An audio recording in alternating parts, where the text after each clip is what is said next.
Hey, how's it going, everybody? It's RC Maxwell here from the Back to 12 podcast, reminding you to hit that subscribe button for the latest, most breaking Texas Tech news. No other YouTube channel is giving you the most breaking news right out of the gate. I mean, this news broke less than 15 minutes ago, and now we've got a video out for you guys. So be sure to hit that subscribe button, like the video while you're at it, too, to stay in the know on Texas Tech athletics all year long right here on the Back to 12 podcast channel. All right, let's jump into this breaking news that happened for Texas Tech, and it's two big-time players for the men's basketball team as Pop Isaacs suffered a concussion against the Jayhawks and their three-point loss.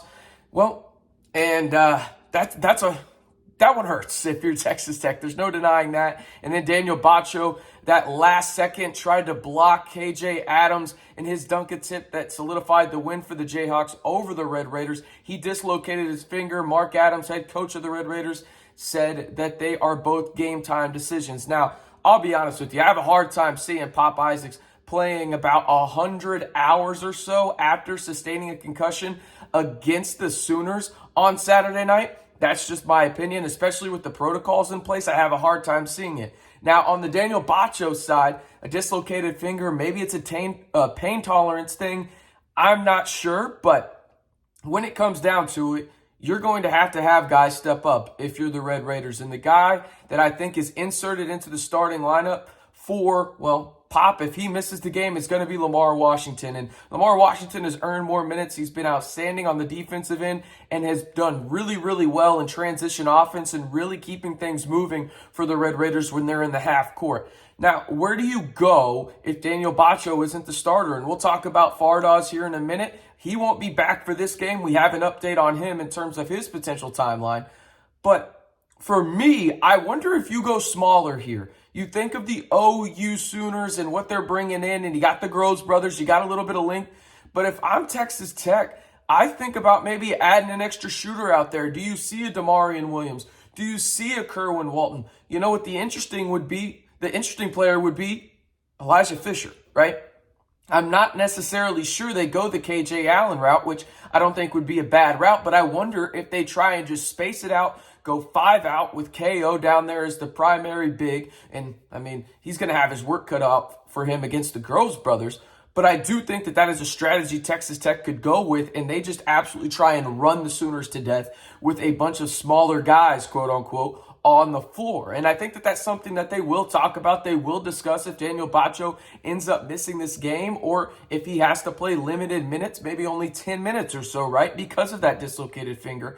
It will be interesting to monitor. Let me know down in the comments, do you think that Texas Tech should be playing Kerwin Walton, Damarian Williams, Elijah Fisher more? Just let me know down in the comments and why you think they aren't playing right now, because I mentioned it in a previous video and I'll mention it in other videos moving forward. I think those guys are kind of lineup dependent in terms of game script, but let me know why you think they aren't playing and who you want to see more of. All right, so if Pop doesn't play, that's obviously going to be huge. Who has to step up in a scoring role alongside Kevin O'Banner? And I think you obviously go to De'Vion Harmon, who I think is going to want to stick it to one of his old schools. Obviously, he played at OU for a couple years. I think he has a good game on Saturday. I also think Jalen Tyson shows up and has a pretty solid game, and he's been really solid all year for the Red Raiders. But the guy I think that could really step up against Oklahoma, if he does get more run, I think this could be a Kerwin Walton game. I don't like how he was used against Kansas, and we could talk about that for an hour, but it doesn't need to be discussed because, well, the Oklahoma game is a new game, right? And I think that he would be a very good fit for this lineup in terms of what Texas Tech needs with the lack of Pop Isaacs being on the floor potentially due to a concussion. And that provides shooting and he provides length on the defensive end, right? You need another shooter on the floor, especially when the ball is going to be in De'Vion and Lamar's hands a lot more. Those guys are more of drivers right now, especially De'Vion and Lamar at this point of his career. They're drivers, right? You need a guy on the perimeter in Kerwin Walton who is a really good shooter in space that can just navigate around that defense and find that soft spot for his shot.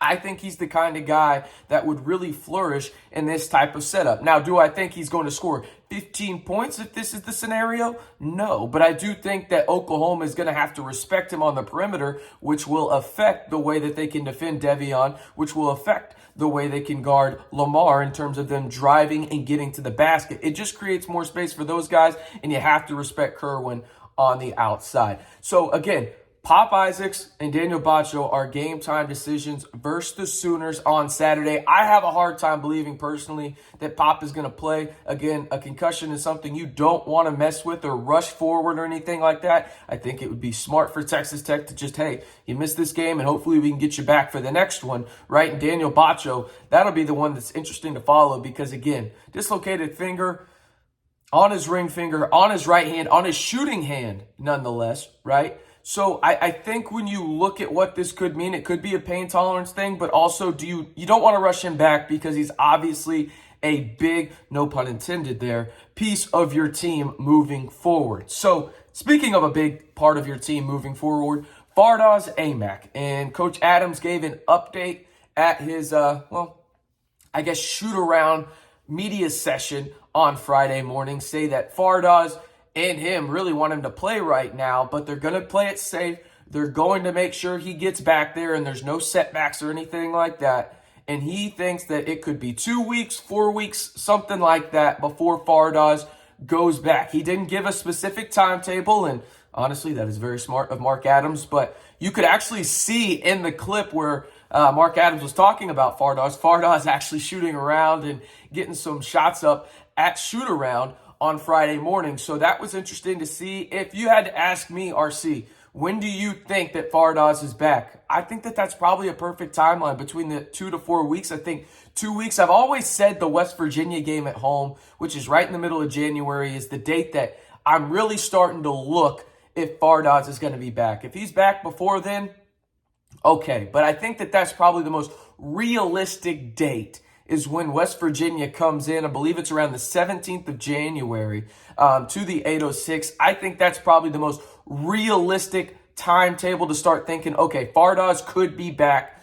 for this specific game and moving forward. And by the way, he's not going to be playing 25 minutes from the jump. Don't get it twisted. I think he's probably going to start out. They're going to ease him in, maybe, that 8 to 12 minutes, and then progress to, 12 to 15 and so on and so forth from there. But I think that's probably the most realistic timetable for Fardaws. You don't want to rush him back first and foremost because it's a big man with the foot injury. You don't want to ruin his long-term potential, but also you don't want there to be a setback this season and really deter your potential NCAA tournament run potential, right? So it'll be interesting, but again, that is the timetable that we have for Fardaws in terms of, listen, Mark Adams didn't give a, specific date. Smart, right? But he did mention 2 weeks, 4 weeks, somewhere, something like that, right? They just want to make sure he's 100% ready to go. And again, for me personally, I'm looking at that West Virginia game mid-January. That's when I'm starting to think, okay, Fardaws could be back for this game. But the big news right now in Texas Tech men's basketball is that Pop Isaacs and Daniel Batcho are game time decisions versus the Sooners, and it is a big time matchup for the Red Raiders and the Sooners, as both of those teams do not want to start Big 12 play out 0-3, and that's exactly what is on the table right now for both of those programs. One more time, I am RC Maxfield reminding you, for the latest and most breaking Texas Tech athletics news, you know what to do. Subscribe to the Back to 12 podcast channel.